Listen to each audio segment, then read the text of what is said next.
Blog Talk Radio. Hi, everyone, and welcome to Franchise Interviews on Blog Talk Radio, where we're asking the franchipreneur who owns one. I'm your host, Marty McDermott, with my co-host, Don Johnson. And if you've ever dreamed about owning your own business, then you've come to the right place. Today we have a great show. We're meeting with the co-founder of Fransmart, Dan Rowe. And for half a decade, the Fransmart brand has stood as a symbol for quality, innovation, and success.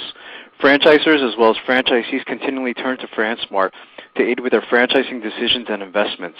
Fransmart have helped their portfolio members sell thousands of franchises to high-quality franchisees, secure better locations, enhance unit economics, and elevate brand awareness to the masses.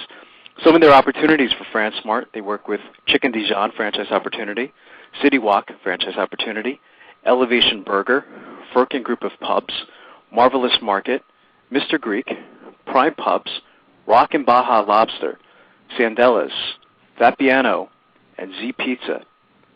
And our first segment today is being brought to you by Franchise Interviews, LLC. Franchise Interviews gives you an up-close, behind-the-scenes look at franchising and entrepreneurship through our website, franchiseinterviews.com, where you can hear and read interviews, as well as get inside tips from some of the most successful sources in franchising. We also have a new franchise book section. Our weekly franchise radio show on Blog Talk Radio, where each week you get to hear new interviews with franchisors, franchisees, franchise authors, franchise experts, and franchise attorneys. And our monthly franchise newsletter, which is a must-read for anyone looking to buy a franchise. And Don, welcome back to another edition of Franchise Interviews on Blog Talk Radio. How's your week going, my friend? Great. Doing well, Marty. How about yourself? Good, good. As you know, I just got back from Miami. We took off last week, so it's always, tough getting back and catching up with everything, But I tell you, Miami's a beautiful place, Don. We should, I think, consider moving our offices down there. That's where our headquarters should be. Good idea. Exactly. Great weather. It's funny. I'm going down to Florida this weekend. I'll be down in Orlando. That's right, yeah. For a franchise show, so I'm looking forward to that. That's fantastic. Yeah, that's a big one further north, though, in Orlando. Not quite as south as you were down there. Yeah, the weather was really great down there, Don. We were right by, the water, and it was just a great location to be, But I understand that Miami's pretty hot during the summer as well. It's pretty brutal down there. Right. So, I think it's a great time of year to be down there now, but as well as Orlando, so, but How about also, those Giants, huh? Super Bowl champs. Congratulations, my friend. I can't believe it. Was that one of the best Super Bowls you've ever seen? Yeah, I mean, that's all, you want, of course, for it to be an exciting game coming down to the end. But when your own team is in it, exactly, your own team that, no way during the year you expect your team would even make it far into the playoffs, let alone the Super Bowl, and then for them to win it, get the team undefeated. Yeah, it was certainly, and we had some friends over, so, yeah, it was a great time and a great game. Absolutely, yeah. Well, I plan on getting down to one of your Super Bowl parties one year. It's just with the baby so small. Yeah. I don't know how much he would have enjoyed it, Well, he would have fit right in. We had about 15 kids there. That's right, you mentioned that, yeah. I can't imagine what your house looked like after it was over. Up, yeah. Our last show, Don, we met with Julie Bennett, author of the Franchise Times Guide to Selecting, Buying, and Owning a Franchise. And Julie is a regular contributor to our favorite magazine, Franchise Times, and her articles appeared in the Wall Street Journal, Chicago Tribune, and also the Hispanic Journal. I thought it was a great show. What were your thoughts on last week? I'm very impressed with the book. For someone who's listening to last week's show, considering a franchise investment, what more can you ask for with someone who wrote a book like this, has so much franchise experience, very detailed book, and I like her sections in the book. Her report from the trenches pages. That's great, isn't it? Interview specific franchisees and ask them a few questions. Very interesting. And it was even interesting to see that my company, Diamond Financial Services, was in there. Yeah, absolutely. That was fantastic. Yeah, my partner quoted in there, discussing financing. That's fantastic. I thought that was great, and I discovered that actually on the day of the show as I was getting three-quarters through the book, and I said, oh, there's Steve's name and Diamond Financial. I said, I know those guys, so yeah. It's a nice testimonial to be quoted in a book like that, because I think that this is going to be one of those, must-reads as far as for anyone looking to buy a franchise. I know you and I are definitely going to recommend the book to people, Yeah. Of course, both of us have already been doing that. Oh, absolutely. Yeah. It's and I think Julie had some great advice, Don. She wasn't a big believer. I don't know if you recall in buying was it multi-unit franchises?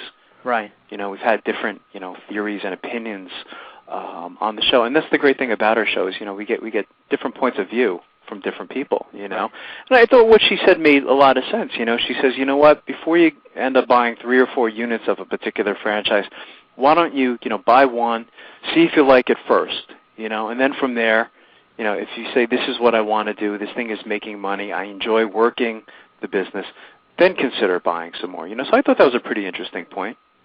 Yeah, I can certainly see her point. Right. You want to make sure you are comfortable and happy before expansion, as long as at a later time you do have that ability for expansion. I think people sometimes are a little nervous.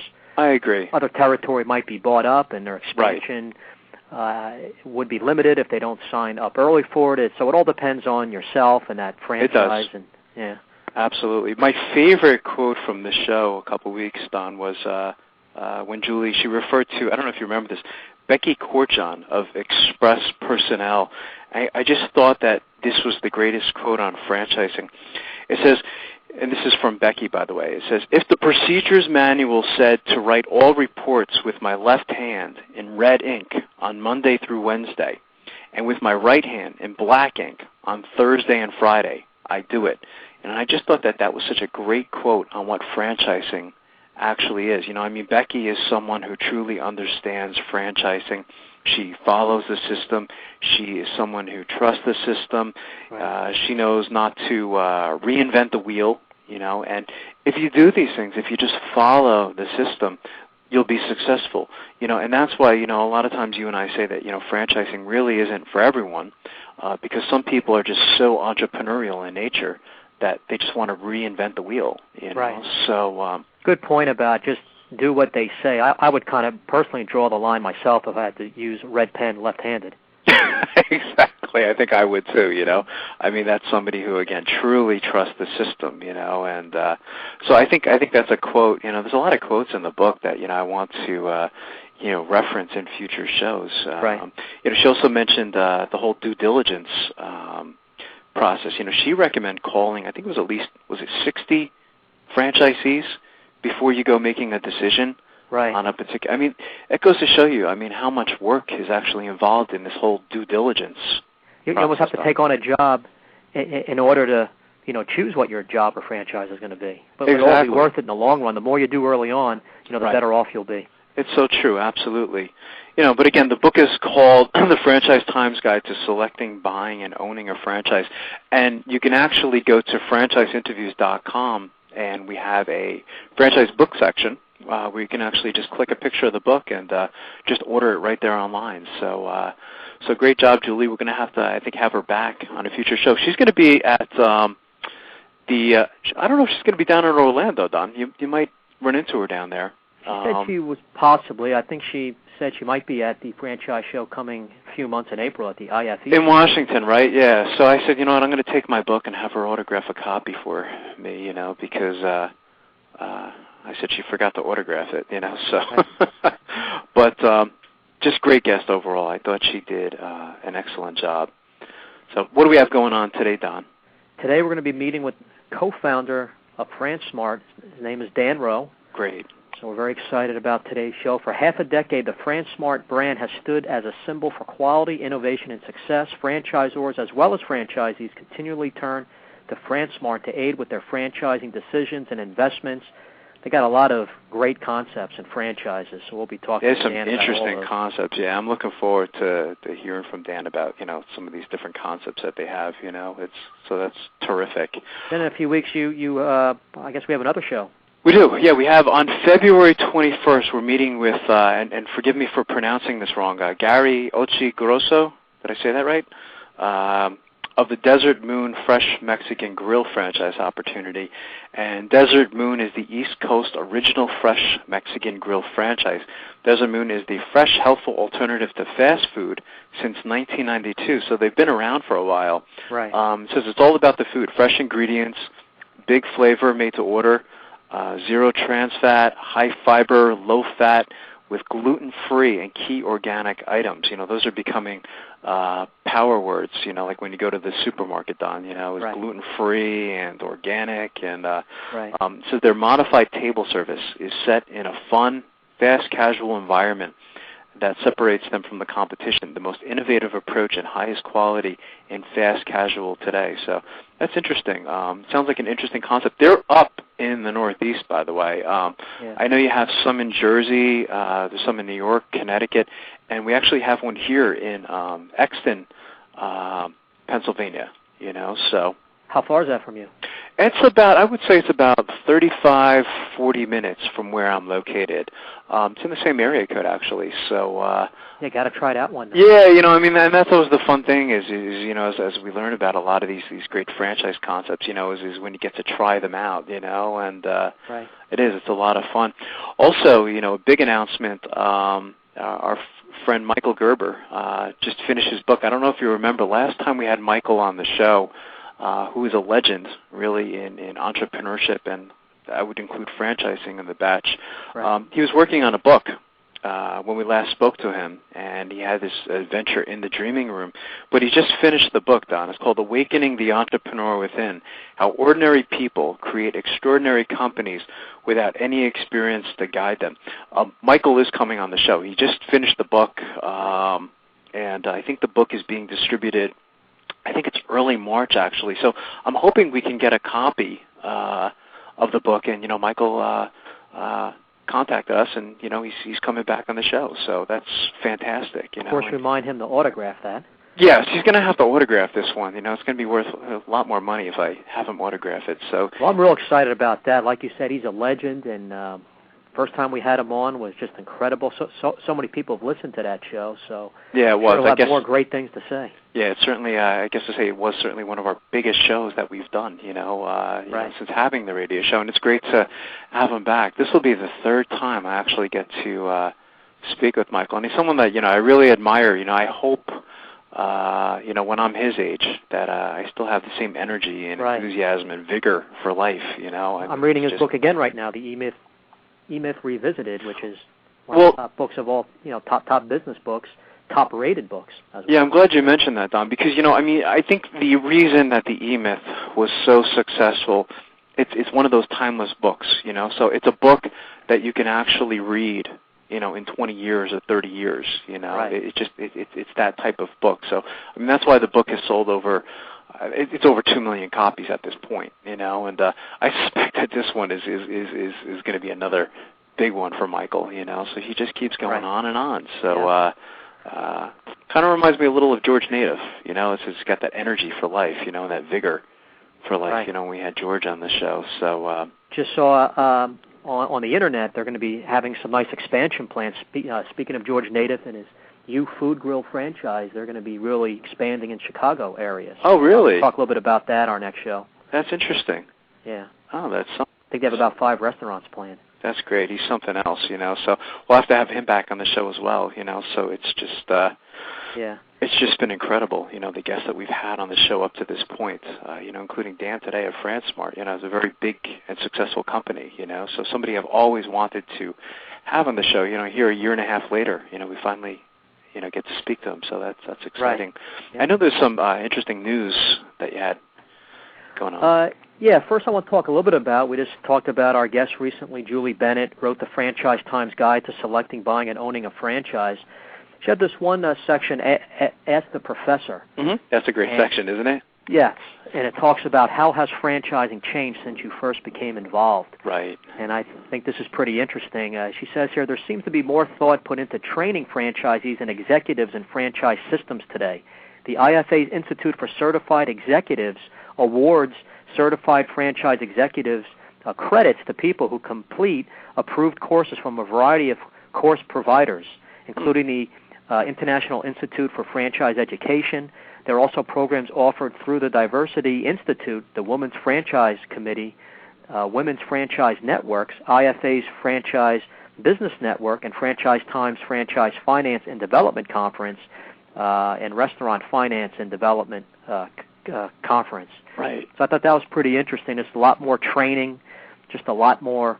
Well, I guess in this section you can actually get credits for being certified in some of these different That's correct. programs offered. So that's something that she's seen, a big change in franchising over the past couple of decades. Next one, Marty, franchising has evolved to keep up with technological advances and changing demographics. Franchisees today are more sophisticated than they were 20 years ago, and there are fewer mom-and-pop franchisees.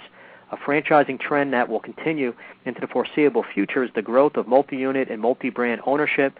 Right. There are an ever-increasing number of franchisees who own more than one unit and even more than one brand, which is interesting. People sometimes will own a couple different franchises. The third is many U.S. companies have begun to look elsewhere for locations to sustain their company's growth, as the traditional domestic market is rapidly reaching the saturation point for mature franchise systems. Right. In the last 10 years, a number of franchisors have taken their concepts into foreign countries. Additionally, I've seen more and more global concepts entering the lucrative U.S. marketplace. She says she remembers making a presentation in Paris in the spring of '89. At that time, she could only name a handful of international concepts that were operating here in the U.S. and were successful. Now there's a bunch more coming in. Do you remember last week, Don, she mentioned, or it was a couple of weeks ago, I keep saying last week, but the one from Spain, was it on porta potties or something? It was like upscale porta potty franchise. You know, just so many interesting concepts, you know, again, a foreign franchise coming into the U.S. market, you know, but that's pretty interesting. You know, I'd like to have those guys on the show and see what they say, you know. Yeah, interesting. How's your Spanish? Is it good? It's not good, but with my twins, and we're always out a lot, I'd love to have a couple porta potties always nearby. There you go. All right, the fourth thing, in the previous chapter we discussed, she says here, the increase in the number of opportunities for women and minorities in franchising.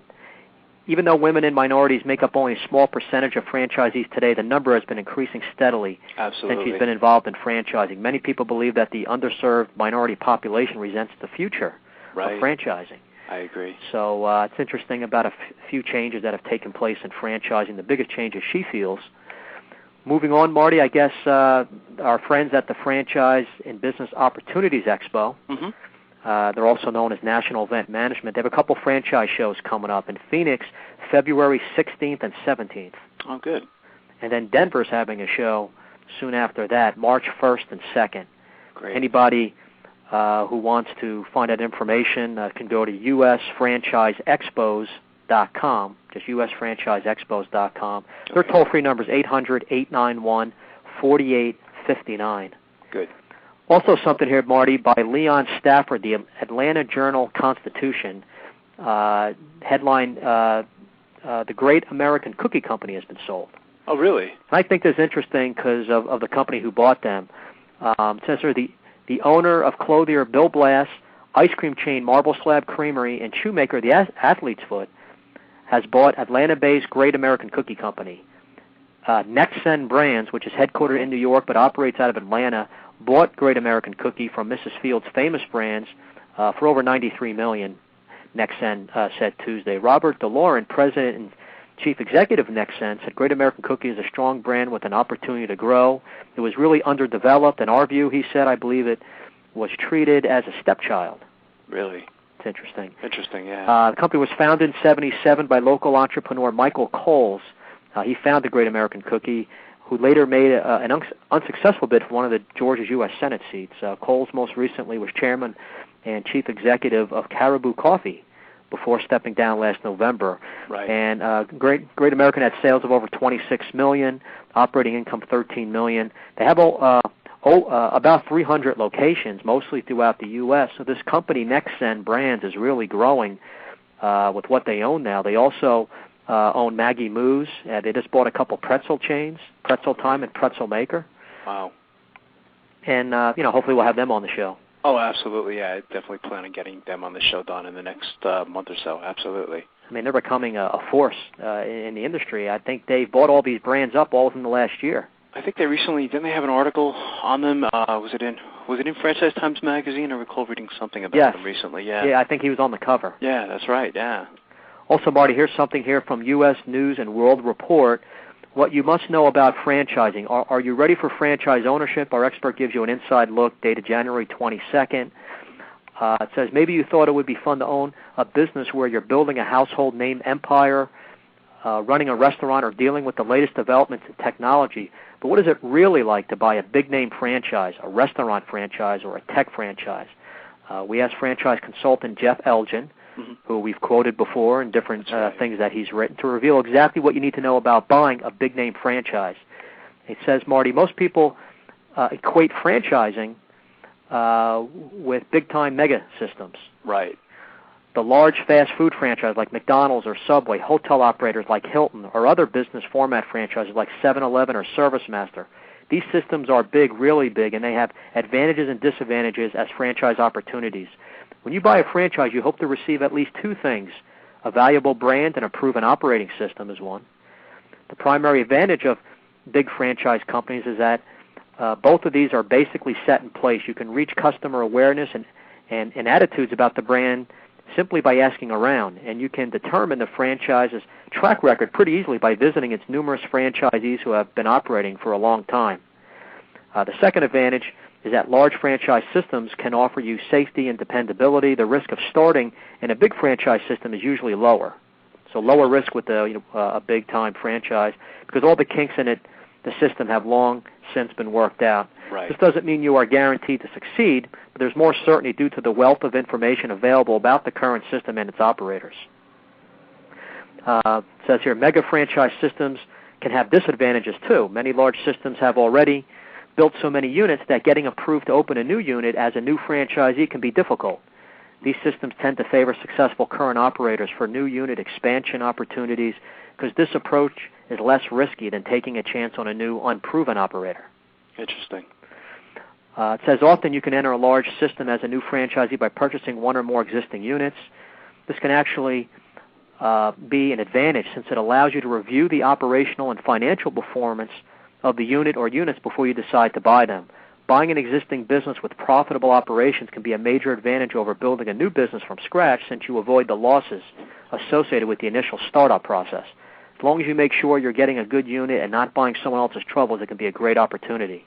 That's interesting. And then moving on, it says another advantage of big systems is that the professionalism and expertise of the support staff, the supply chain, and virtually every other system component is often far greater than what you can reasonably expect to find in a smaller, newer franchise system. This should allow you to avoid mistakes and potentially realize comparatively lower operating costs. True. One possible disadvantage is that the larger a franchise system becomes, the more rules it has governing the conduct of existing franchisees. A large franchise system has determined and documented exactly how it wants the business to be run in every respect, from layout to operations to marketing. It's not looking for innovators to reinvent the wheel. It's looking for operators to execute its proven systems. So, and the wait time too, is Don, as you were saying, is I understand that, I don't know if this is true or not. When you buy a McDonald's franchise, I think the waiting list I've heard is, I think it's like 3 years, and you don't get to pick a location either. So if they tell you, okay, we have one open in Alaska, that's where you're going. So that's something that you have to consider too. Right. Absolutely. What else does it say here? It says the really big franchise systems they receive thousands of inquiries from prospective franchisees every month, and they don't have room to accommodate most of them. You may need to communicate your qualifications more aggressively to get a big franchisor's attention and for it to consider you as a potential franchisee. Whatever the challenges, the prize may be well worth going through the process. Every franchise is seeking franchisees with the talent and capital to make their business a success. Whether big or small, most franchise companies care deeply about the success of all their franchisees. You can find just as much heart in a big company as in a smaller one. Take the time to look into a number of alternatives when you're contemplating franchise opportunities of any size, and you're sure to find the right one to maximize your chances for success. So, right. Whether it's large or small, there's going to be pros and cons. And absolutely. I personally, I'm kind of mixed on it. There's so many good, solid, young concepts that have some years behind them, where there's a lot more room for expansion and maybe part of a smaller system. Sure. So it depends on what you're looking for. But this was pretty interesting. Again, written by Jeff Elgin. A lot of the success stories we've had on the show too. We've referenced people like Dave Thomas or one of the first franchisees to McDonald's. The guy who created I think it was the filet of fish actually. Right. I think they realized the potential of that kind of business. So. Yeah, sometimes you can get in early. I'm not sure what the investment was for McDonald's way back when. But, right. Today you're talking a significant amount.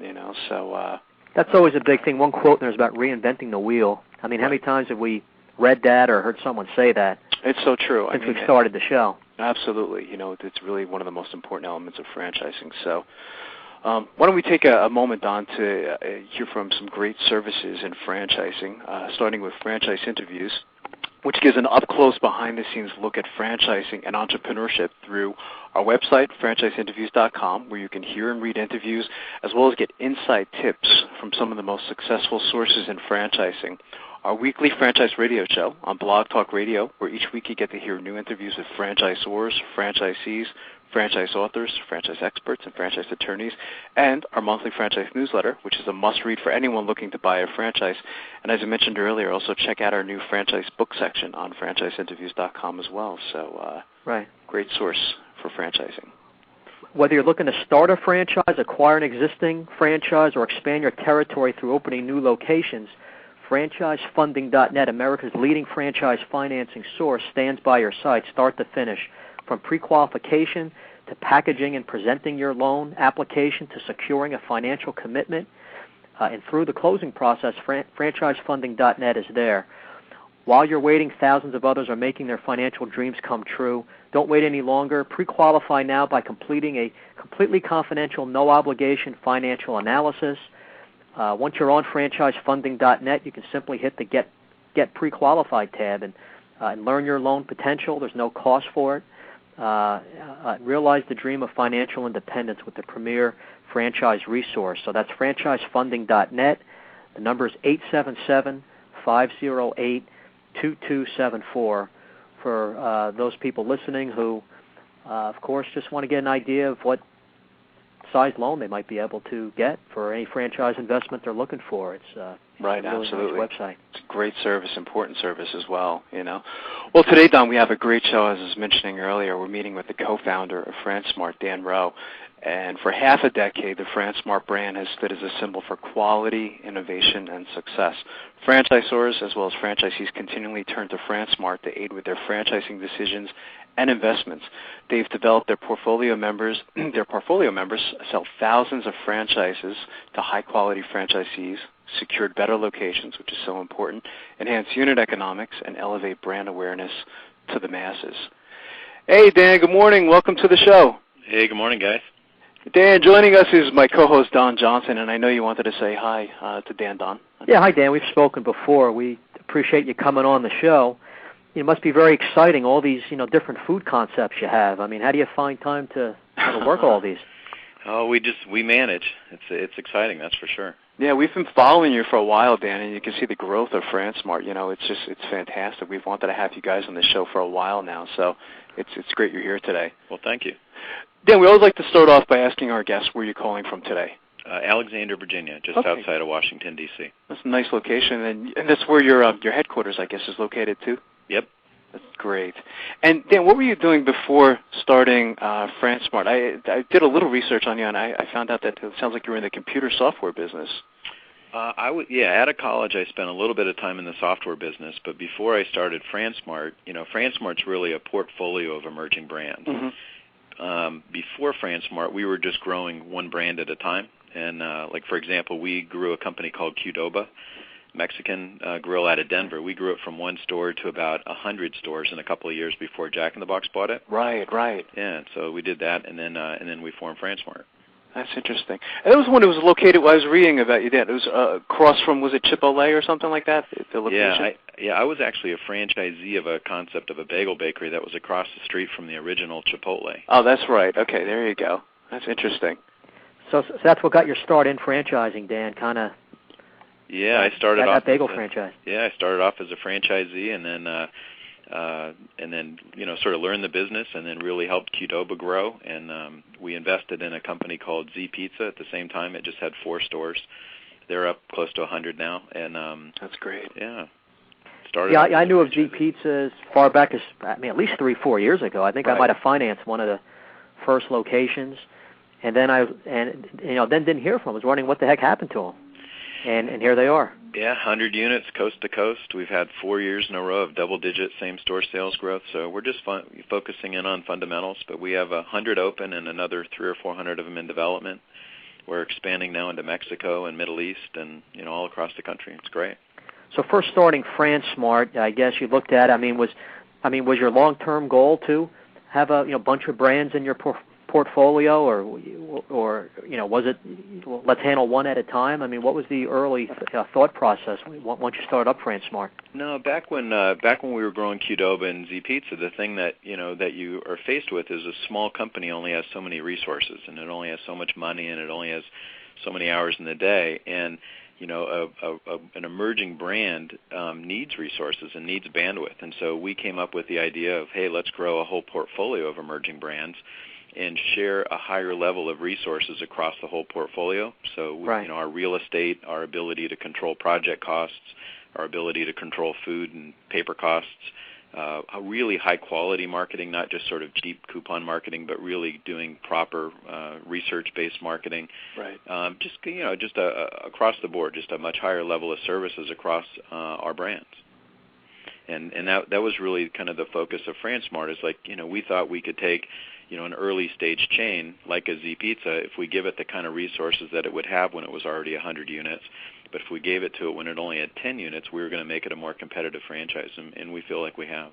Mm. Yeah. Interesting. And, for people listening, just to keep it simple, they might not realize what Fransmart's all about. I mean, obviously, you're, in effect, the sales department, the franchisors decide that they want to outsource it, to have a company like yours that this is your specialty and niche, and you'll handle all the, from A to Z, everything involved with trying to add more franchisees, to that franchise system. And you have your ways of going about trying to find investors throughout the country. So the initial contact with the potential investors going through Fransmart, not directly through the company. Yeah, it's much more than just brokers, though. Brokers just kind of are more into selling franchises. We actually go in and we invest in the brand. We make them better. We improve the unit economics, and then we help set up the strategic marketing plan. We do all the franchise marketing and sales. And then we help franchisees with their financing, with their business planning, with their real estate, helping them find the right employees so that they have all the right people in the right places. But Fransmart specializes in selling large multi-unit deals, and so we really work with our franchisees in a bigger picture, and it's a really nice resource for an emerging chain to have. It's just stuff that they normally wouldn't have in house. They're busy. Like, we helped grow a company called Five Guys Burgers, and right now it's a huge success. But at the time, it was just mom, dad, 5 sons, and 5 restaurants, and so right. We literally helped them recreate. I was one of the first franchisees. We helped raise sales the first year almost 10%, and now that chain has 200 plus restaurants, and you just can't do it if you're just not focusing on making right. the concept stronger in the first place. Absolutely. So Dan, is this something yourself? I mean, is this?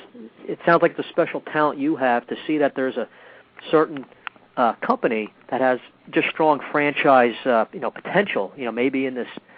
Specific success they've had. I mean, is that something you outsource to have a company do a whole review of a franchise to see if it could be success? Is it a combination of that and just your own instinct on trying to build out that concept? Yeah, it's about half and half. We use a lot of good third-party resources to make sure that we're not just snowing ourselves. Right. And so, yeah, we have different resources that we send into brands that kind of help us figure out what the real potential is, what the market potential is, and what the competitive advantages or disadvantages are. And then we kind of come up with the brand's action plan from day one and make sure that the brands are committed to investing properly along the way to being successful and to being meaningfully successful. Right. Interesting. Maybe talk about a little bit. Listen, describe some of the portfolio of franchises in the Fransmart system, Dan. We have we focus on brands that we think can grow to sort of 1,000 plus units. We don't really want niche brands or brands that you can only grow a few of or are only applicable in a certain region. Right. So we've really gone after some already popular areas with just we feel is just a little bit better concept.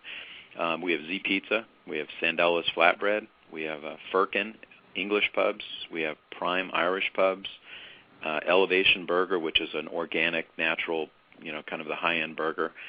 We also work with Boardwalk, which is the Boardwalk Fries is launching a burger concept. We're working with those guys. We work with Vapiano, which is it's kind of the hottest brand in Europe right now that's starting to expand to the U.S. But Vapiano is a large Italian fast casual.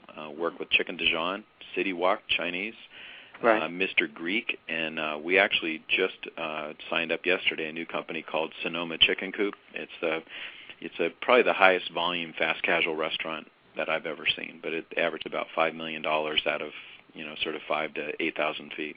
Big fast casual restaurants. Yeah, wow. Strong portfolio, Dan. Yeah, absolutely. So there's growth as we speak here, and also Rockin' Baja Lobster. Yeah, Rockin' Baja Lobster. Yeah. Interesting concept. Yeah. Nice diversified list of food companies here from. Yeah, we've got fast food, fast casual, and niche casual dining. That's great. Yeah. How big is the industry for some of these franchises, Dan? Have any numbers? I mean, the overall, just to think about a McDonald's, for example, is a $25 billion company. So there's, one concept, even like a Subway sandwich has 25,000 units. So it's really not that much to think that any one chain that's got a good customer proposition is going to get to 1,000 or more units. So, and it does, depending on your unit volume, that could be $500 million to a couple $2 billion. Right, absolutely. So that's the overall goal, Dan. You want each of these to get to up to that 1,000 range approximately. Exactly. Yeah, that's our target for every one of these that we start off with has got to be able to grow to to a large number. So to give you an example, also like TGI Fridays has 1,000 units. Chili's I think has 1,400 or 1,500 units. Right. So it's just not that. It's not that hard, and Quiznos has 7,000 or 8,000 units. Interesting. Yeah. What's been the most interesting thing that's happened to you, Dan, since starting Fransmart? I guess just watching the whole world grow. The United States is, the U.S. has just become more and more entrepreneurial. The whole world's growing more and more entrepreneurially, and it's just fun to watch that. And not just the people buying franchises, but then you create this whole entire world of suppliers, and everybody's in the same boat. That kind of rely on each other's success, and it's been great to watch. A couple other things I find interesting is that the whole world seems to be trading up to a more premium experience. So, you see that in Starbucks, you see it in Panera Bread, you see it in Chipotle and Qdoba and Five Guys burgers and that kind of stuff. The whole world's trading for a more premium experience, and that's been very great. It's been great for the operators because you can charge more for a premium product, and so you wind up having a better economic model.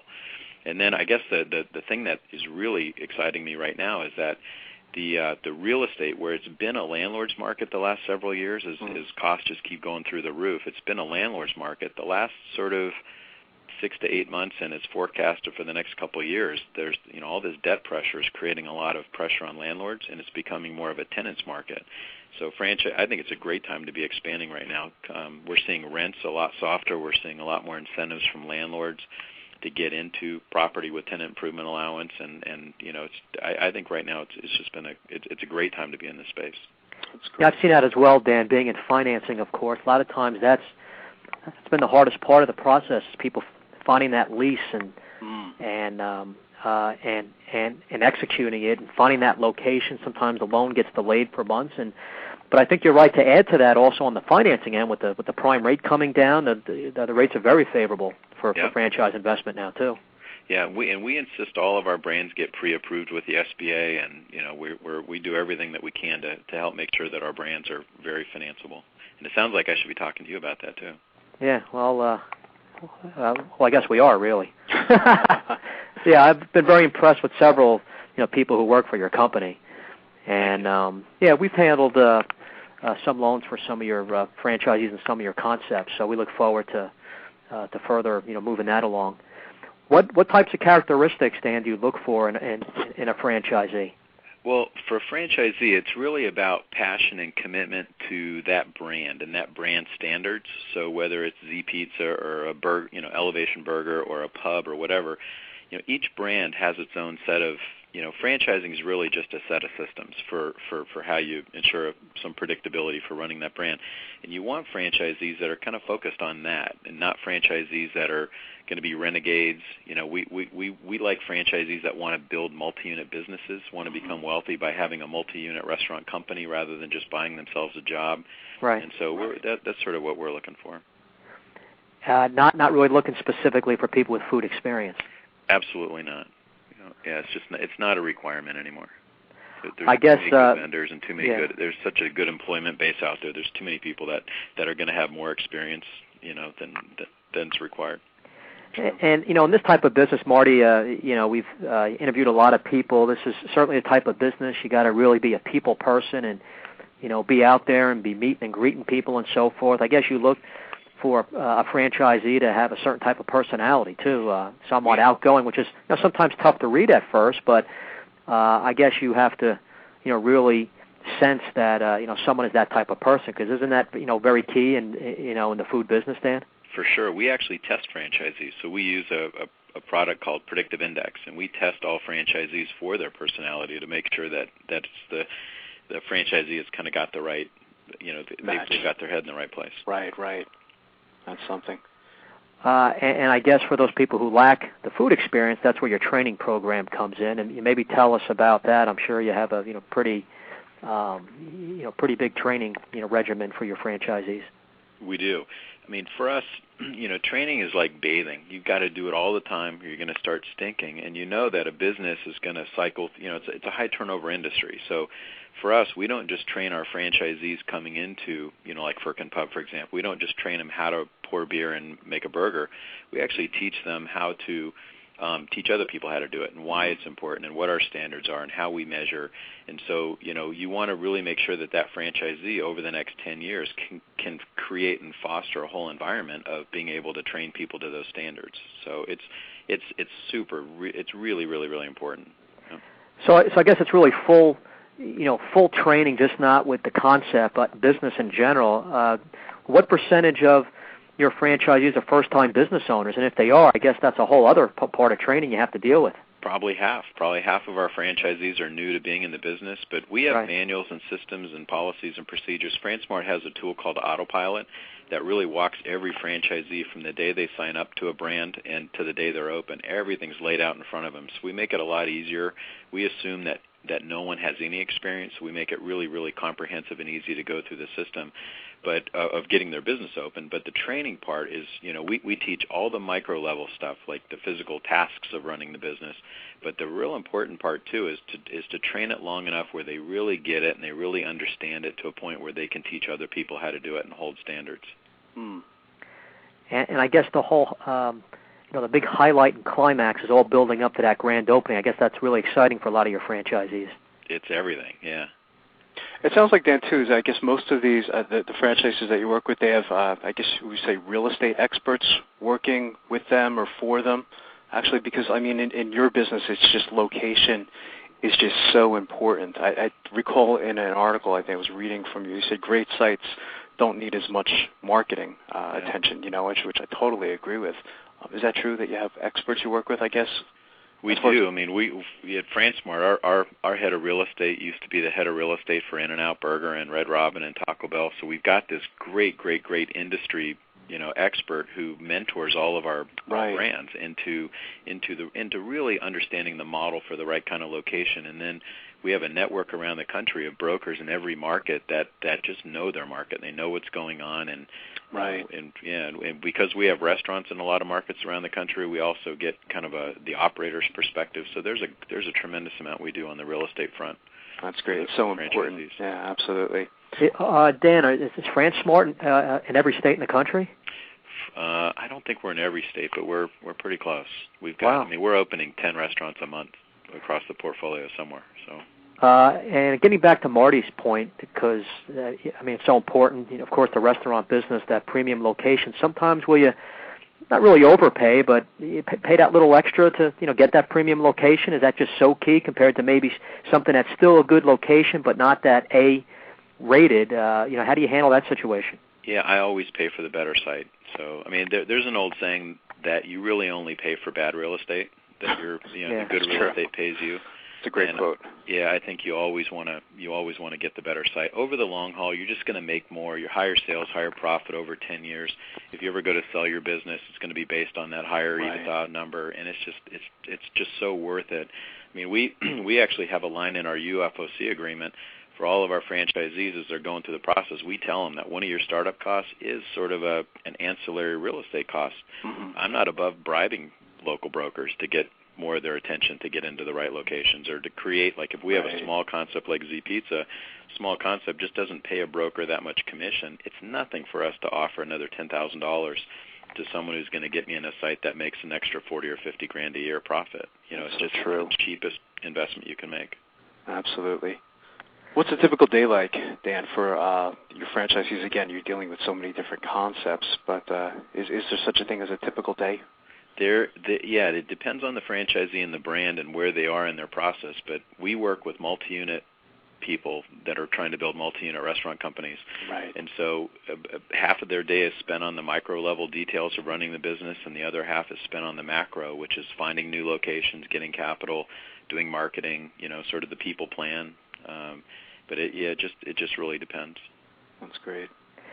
For the franchisees, because you just mentioned the macro, they're doing other things. Like, do you recommend that they hire someone with food experience or hire a GM? Are the franchisees, basically the manager themselves? No, the franchisees tend to be the for lack of a better term, the area support rep. So depending if it's a Firkin, we actually want someone with pub experience. We don't want a Firkin pub being run like a casual dining restaurant. Like we run Firkin pubs with 50% alcohol, and you just can't hire a fast food person who's going to get that. You need to hire someone not even just with full service, but actually pub experience. So we want them to get the people with the exact experience that it takes to run their business properly.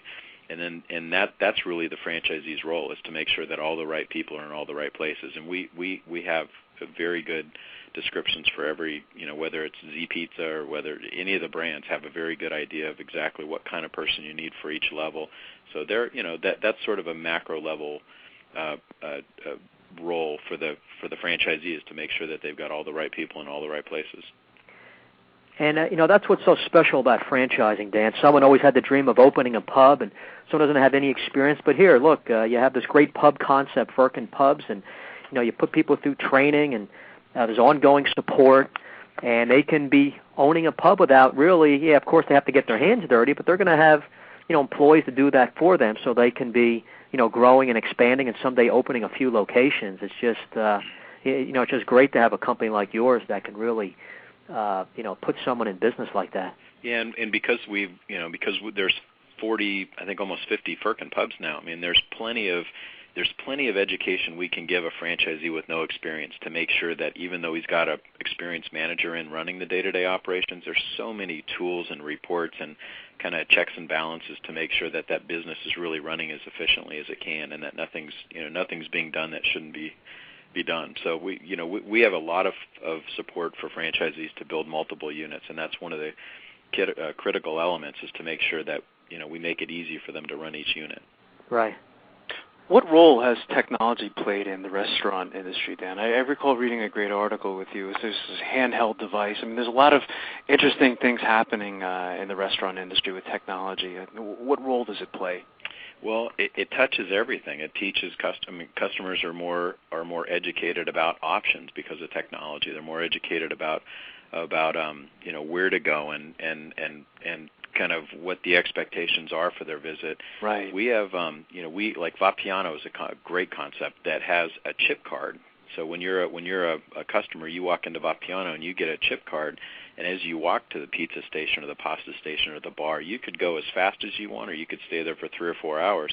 Every time you go up and order something, you just kind of swipe your chip card and you pay on your way out. That's amazing. And that's just something that 5 or 6 years ago you couldn't even think about doing something like that. The evolution of that is eventually just like the Starbucks card, where you get your what's so funny about the Starbucks card is you're essentially prepaying now for coffee you're going to be drinking for the next month. Exactly. And the same thing is going to happen with Vapiano, is you're going to go in and you're going to create, you'll have a card, you'll load it up on the beginning, and then customers just come in and swipe as they go, and then swipe on their way out, and they're gone. It's no hassle, no fuss. That's great. Wow. Amazing, the technology, yeah.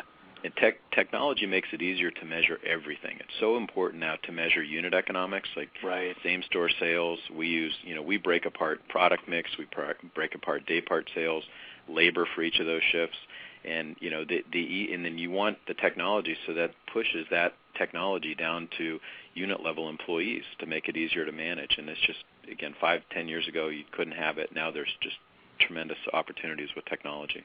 That's great, yeah. Staying with technology, Marty, remember we had interviewed the company that specialized in their surveillance cameras and system, and they represented McDonald's, Subway, and all that. What does your company do, Dan, about that, which is so important in this type of business where there's theft and other things that can go on? Well, every one of our concepts has security systems and cameras. What technology has really evolved to is now you can actually look at your restaurant on your handheld device. Wow. So yeah, we have all of our brands have always used security systems and surveillance and all that. But now you could literally be in another state and dial into one of your restaurants and see what's going on. It's incredible. It's pretty fascinating. It sure right. is. What advice, Dan, would you give to an aspiring entrepreneur looking to buy a franchise? I mean, you have so much experience through Fransmart and previous. What's some advice that you would give? Well, I would encourage a franchisee. I mean, I'm the one selling franchises, so I kind of know more than I probably should. I would encourage franchisees to talk to or prospective franchisees to talk to existing franchisees, because no one's really going to give them the clear scoop. The franchisor or a sales rep or whatever is going to kind of have their pitch. But the best way of doing it is to go and find a franchisee of the brand and really kind of get in their heads and find out, is this everything you thought it was going to be? Do the franchisors do what they say they're going to do? Would you, if you had to do it all over again, would you do it again? And, I guess the most telltale sign of all is, are you going to keep building more units? And if the answer is no, run for the hills. Right. Is there a certain time frame you want a prospect or a potential franchisee to do his due diligence, a certain period? You don't want someone to review the UFOC, to make a couple calls, and a few weeks later, okay, let's get going. Where do I sign? Who do I make the check out to? What do you, or how do you handle that type of situation? We usually see, typical for us is about 90 days. So from the time that someone really gets engaged talking about a brand, they got to come out and see the concept. The franchisor's got to like them as much as they've got to like the franchisor, and that's a certain dance that just takes amount of time. And now, again, with technology, you could look at blogs and you can look at, there's just so many things on the Internet that'll give you insight into how that brand really functions in different markets.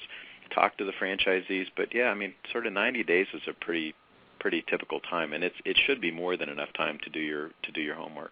Right. You brought up a good, interesting point, Dan, in that it's really a two-way street. It's just not the franchisee choosing you guys and, okay, I'll be accepted. You have to make sure that you're comfortable with that person, you feel they're going to be successful.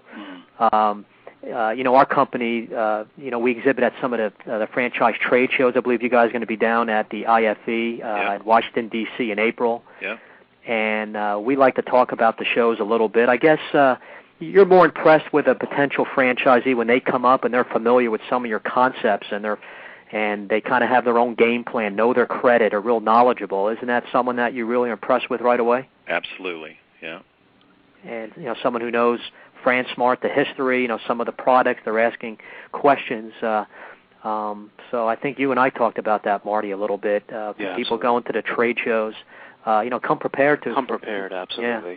But you'll see a lot of people at those trade shows who basically walk in without doing any research and make a decision about buying just by walking up and down the aisles. I agree, right. Absolutely. It's insane. Absolutely. Yeah. What are some of the biggest challenges for restaurant franchisees, I guess, in today's world, Dan? You kind of mentioned location is, I guess, a big one. Cost might be another. Yeah, I think location, getting capital, getting access to capital for growth.